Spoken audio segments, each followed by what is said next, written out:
Hello student, आज मैं आपको पीएचई का नया चैप्टर स्टार्ट करूंगा जिसका नाम है test measurement and evaluation in sport,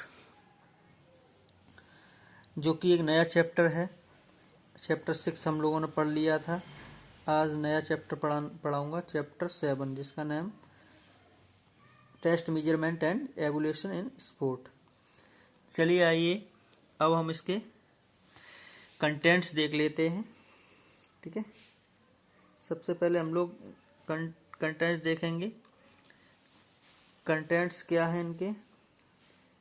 first है define test measurement and evaluation. Second है importance of test measurement and evaluation in sport. Next है calculation of BMI and waist hip ratio. Next है somatotypes, एंडोमॉर्फ्स, मीजोमॉर्फ्स, एक्टोमॉर्फ्स। ठीक, next last जो है measurement of health related fitness. ठीक, आइए हम ये आज इस वीडियो में पढ़ेंगे। ओके, ये सारी चीज़ें, सारे टॉपिक्स हम इस वीडियो में कवर करने वाले हैं। ठीक, आने वाली वीडियो के अंदर इसमें जो पार्ट होंगे वो हमारे 2 होंगे, define test measurement and evaluation, और इसका सेकंड पार्ट है जो importance of test measurement and evaluation in sport.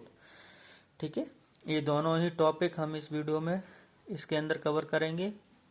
तो चलिए स्टार्ट करते हैं। तो चलिए शुरू करते हैं हम अपना सबसे पहला टॉपिक, जिसका नाम है define test measurement and evaluation. सबसे पहले हम इसके अंदर देखते हैं meaning of test. Meaning of test यानी टेस्ट का मतलब क्या होता है। तो a test is a tool, procedure और technique used to elicit response from a sport person in order to gain information. तो टेस्ट क्या है? टेस्ट एक टूल है, एक जरिया है, एक प्रोसेसर है, एक टेक्निक है, जिसके जरिए हम कोई स्पोर्ट पर्सन क्या गेम कर रहा है, उसकी क्या प्रोग्रेस है, उसके रिलेटेड जो भी इंफॉर्मेशन है वो बता सके।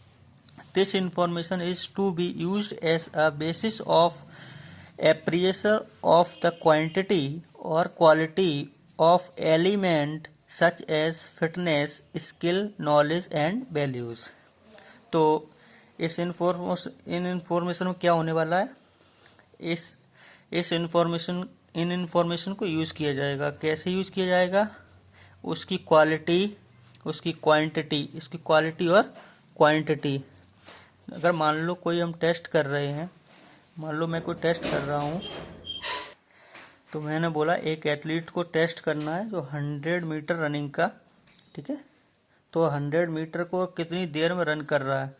तो एक तो उसकी क्वालिटी कि इतने बिना थके इतने टाइम में भाग गया, और क्वांटिटी जो इतने टाइम पीरियड में वो भाग गया। तो क्वालिटी और क्वांटिटी दोनों ही मेजरमेंट निकाली जाती है टेस्ट के थ्रू। ओके, और मेजरमेंट किस किस चीज़ की होगी? फिटनेस की होगी, स्किल की होगी, और उसके नॉलेज की होगी, और उसके डाइजेस्ट की होगी। ठीक, तो टेस्ट क्या करता है? टेस्ट एक प्रोसीजर है, एक टेक्निक है, एक जरिया है, जिससे हम एथलीट कितना गेम कर रहा है, किस चीज़ में, फिटनेस में, अपनी स्किल्स में, अपनी नॉलेज में, अपनी वैल्यूज़ में, उसकी क्या क्वांटिटी है, क्या क्वालिटी है, वो सारा कुछ हम मेजर कर सकते हैं टेस्ट के थ्रू। ठीक है, ओके। अब बढ़ते हैं इसकी डेफिनेशन की ओर।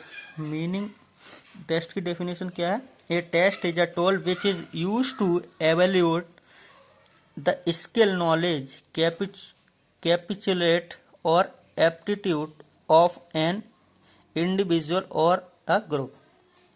तो टेस्ट क्या है? टेस्ट एक एवोल्यूशन करने का तरीका है, एक जरिया है, जिसके थ्रू हम एवोल्यूशन को नाप पाऊंगा। एक नापने का तरीका या प्रोसीजर है जिससे हमें उसकी नॉलेज, स्किल्स, उसके एप्टीट्यूड को, या ठीक है, या तो मैं एक सिंगल बंदे का कहूँ या एक ग्रुप का कहूँ। ठीक, ये है पूरा टेस्ट के बारे में। ओके, आगे बढ़ते हैं। इसके अंदर क्या meaning of measurement. Meaning of measurement, तो measurement is a collection of data and information about certain skill or level of fitness of an individual by using test and relevant techniques। ठीक है, तो हम measurement क्या है, measurement collection of data है, information है, ये जो हमने डेटा कलेक्ट किया है टेस्ट के थ्रू, हमने टेस्ट किया, हमने टेस्ट एक प्रोसीजर था जो कि हमने फॉलो किया। अब जो टेस्ट से जो रिजल्ट निकलेगा मैं उसको मीजर करूँगा, मैं उसको नापूंगा। जो वो नापना होगा, उस डेटा को कलेक्ट करना, वो होगा मीजरमेंट। जैसे मैंने बोला एक पर्सन, मैंने बोला कि एक स्पीडी टेस्ट करूँगा तो यहाँ से यहाँ तक आपको भागना है, तो मैंने आपको भागने के लिए बोला, ठीक है, और वो भागा, यहाँ तक पहुँच गया, तो उसका टेस्ट हो गया कंप्लीट।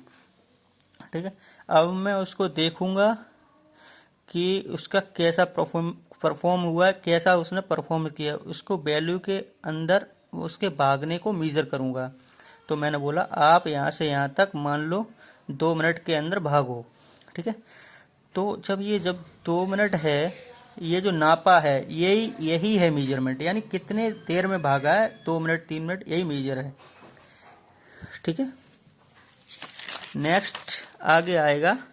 ठीक है, नेक्स्ट आएगा which are measured in specific unit such as speed in seconds, weight in kgs. ठीक है, ठीक है, तो जो ये है तो स्पेसिफिक यूनिट्स में की जाती है। अब मैं एक यूनिट्स का नाम नहीं ले सकता क्योंकि हर चीज़ अलग तरीके से नापा जाता है। मान लो पानी को नापोगे लीटर में नापोगे, ठीक है, किसी का वेट नापोगे तो किलो के अंदर, कोई तेज जा रहा है कैसे नापोगे, तो मैंने बोला स्पीड, तो स्पीड पर आवर, कितने किलोमीटर पर आवर, मीटर पर सेकेंड। ठीक है, तो ऐसे ऐसे तरीके से हम मीज़र कर सकते हैं। ठीक है, जो टेस्ट किया उससे मैं मीज़रमेंट करूँगा और कलेक्ट करूँगा इनफॉर्म्स। ठीक, measurement can be done in both quality and quantity. तो मीज़रमेंट जो है वो दोनों ही तरीके से हो सकता है, क्वालिटी वाइज भी और क्वांटिटी वाइज भी। ओके, क्वालिटी और क्वांटिटी वाइज कैसे, अगर मुझे नापना है किसने अच्छा परफॉर्म किया, मान लो मैंने 2 जनों को बोला कि तुम दोनों को ही ये रेस कंप्लीट करनी है, यहाँ से यहाँ तक भागना था, तो एक जना जल्दी पहुँचा, एक जना लेट पहुँचा। ठीक है, तो मैं क्या कहूँगा, आपके अंदर ज़्यादा अच्छी क्वालिटी और आप जल्दी पहुँचे, और आपके अंदर इतनी अच्छी क्वालिटी नहीं है क्योंकि आपने लेट कर दिया। तो हम क्वालिटी और क्वांटिटी, ठीक, ऐसे नापें। क्वांटिटी वाइज अगर आपने 2 मिनट का टाइम लिया और आपने 1 मिनट 50 सेकंड का टाइम लिया, ठीक, ये क्वांटिटी हो गया। नेक्स्ट आगे बढ़ते हैं, डेफिनेशन ऑफ मीजरमेंट। तो measurement aids evaluation process in which various tools and techniques are used in collection of data. ठीक, तो मीजरमेंट क्या है, मेजरमेंट एक तरीका है जिससे हम टूल्स को यूज़ करके एक इंफॉर्मेशन का पूरा चार्ट बना सकता हूँ, डेटा कलेक्ट कर सकता हूँ। ठीक है, तो ये है सब कुछ डेफिनेशन के बारे में। नेक्स्ट आता है डेफिनेशन ऑफ एवोल्यूशन। अब एवोल्यूशन का मतलब क्या है, it is a process of education that involves collection of data from the product which can be used for comparison with the preconceived criteria to make judgment। ये क्या है, अब देखो शुरुआत से कहानी समझो। सबसे पहले मैंने लिया एक टेस्ट, मैंने बोला कि तुम्हें 100 मीटर रन करनी है। ठीक है, ये हो गया टेस्ट। फिर मैंने बोला कि कौन कितनी देर में भागा, तो उन सबको मैंने किया मेज़र, तो वो हो गया मीज़रमेंट। ठीक है, अब मीज़रमेंट करने के लिए जब मेरे पास वैल्यूज़ आई है कि हाँ कि 1-2 मिनट में भागा और एक जना 1 मिनट 50 सेकंड में भागा, ठीक है, तो ये जो इन्फ्लूमेशन आई है ये इंफॉर्मेशन को यूज़ करूँगा किस चीज़ के अंदर, आगे कंपैरिजन करने के लिए, आगे जजमेंट्स करने के लिए, ठीक है। तो अब मैं इन इंफॉर्मेशन को एवैल्यूज के लिए यूज़ करूँगा। एवैल्यूज कैसे, अगर तुम 2 मिनटों में भागे तो ये अच्छा नहीं है, ठीक है। ये आपको कम से कम 1 मिनट 50 सेकेंड में करना है, ठीक। तो मैंने ये उसका एवोल्यूशन किया, ठीक है। अगर आपको नंबर 1, अगर मैं कहूँ अगर आपको नंबर 1 बनना पड़ेगा तो आपको 1 मिनट में ही ख़त्म करना पड़ेगा। अगर आपने 1 मिनट 30 सेकेंड में ख़त्म किया तो मैंने ये सब क्या किया, उसको एवेल्यूएट किया। एवेल्यूशन, यही एवेल्यूशन होता है, ओके। उसके साथ, ओके। तो ये मैं एवोल्यूशन ही कर रहा हूँ एक तरीके का, तो ये होता है एवोल्यूशन। नेक्स्ट हमारा टॉपिक आएगा, ठीक है, importance of test measurement evaluation in sport, ठीक है। यानी कि हम मतलब समझ चुके हैं, टेस्ट का मतलब समझ चुके हैं, एवोल्यूशन का मतलब समझ चुके हैं, मेजरमेंट का भी मतलब समझा। अब आएगा, अब इसको करने का क्या फ़ायदा है और क्या इम्पोर्टेंस है, ठीक है। अब मैं importance of test measurement and evaluation की बात करूं तो इनके कुछ ऐसे फ़ायदे हैं। तो मान लो ये है, ठीक है। अगर मान लो मैं एवोल्यूशन ही ना करूं, टेस्ट ही ना करूं, मेजरमेंट ही ना करूं, तो मैं अपने गोल्स को सेट कैसे करूंगा, मैं कैसे पता लगाऊंगा कि कहाँ तक पहुंचना है, ठीक है। तो मुझे टाइम टू टाइम मेजरमेंट और एवोल्यूशन करने पड़ते हैं। मैंने बोला अगर आपको इंडिया का बेस्ट रनर बनना है ना, तो आपको 100 मीटर की रेस 9 सेकंड के अंदर कवर करनी है, ठीक है, ख़त्म करनी है। तो 9 सेकंड के अंदर पहुंचना, वो टेस्ट को मैंने मेजर किया है, ठीक है, वो वैल्यू दी, तो वो ऑब्जेक्टिव फ्रेम कर दिया कि 9 सेकंड टारगेट है, ठीक। तो ये होता है to frame the object. Next है second, to help the selection of player.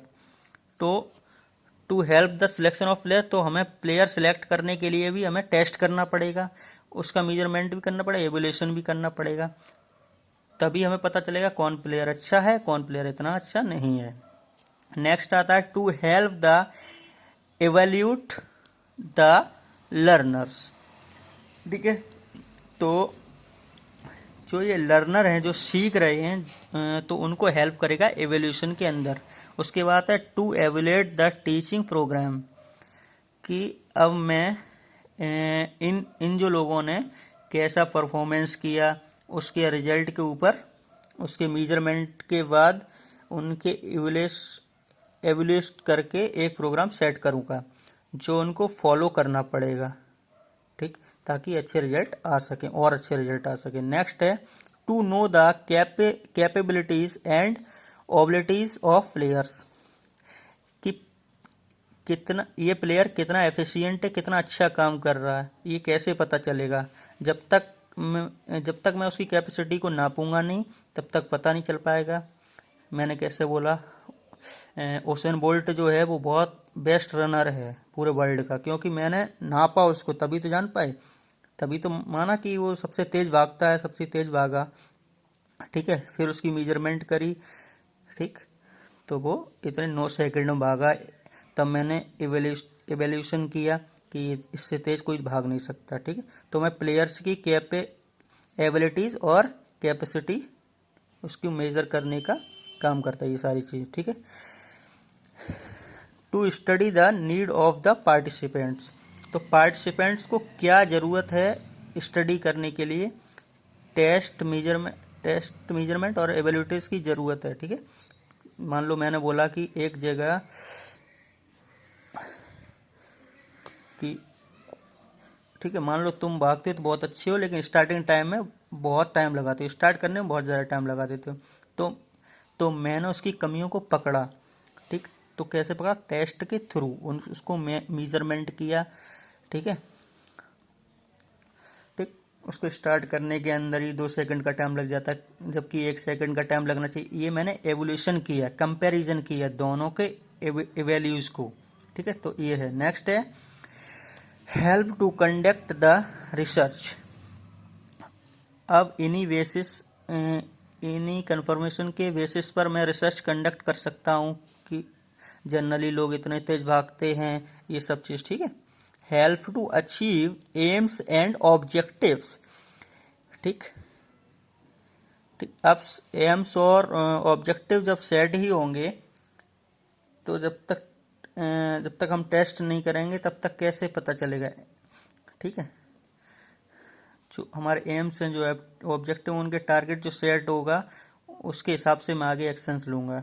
Next है help to prepare norms and standards, कि अब ऐसा तो है नहीं कि कोई भी आके पार्टिसिपेट कर लेगा, ठीक है। ओलंपिक्स चल रहा है मान लो, तो उन्होंने किया, ठीक है। तो नॉर्म्स एंड स्टैंडर्ड्स बनाते हैं, तो अच्छे अच्छे चुनेंगे हम लोग, अच्छे अच्छे लोगों को बुलाएंगे, ठीक है, ताकि अच्छे लोग ही आगे पहुंचे और उनका आगे अच्छे लोगों से ही कंपटीशन होगा, ठीक है। तभी तो मजा आएगा ना, वरना तो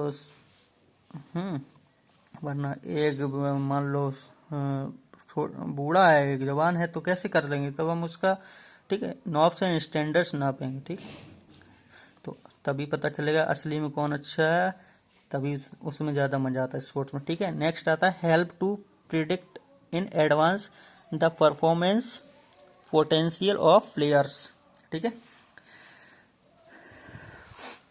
हमें शुरुआत में ही पता चल जाए कि एक प्लेयर्स के अंदर कितनी पोटेंशियल है, ठीक है। और लास्ट है इसके अंदर to help the individual game classification of player, एक पर्सन की क्वालिटीज पता लगाने में हेल्प मिलेगी, ओके।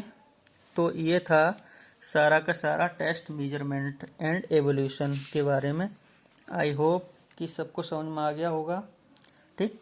अब ठीक है, नेक्स्ट जो होगा वो नेक्स्ट वीडियो में होगा आपका, नेक्स्ट पॉइंट्स जो होंगे। Thank you.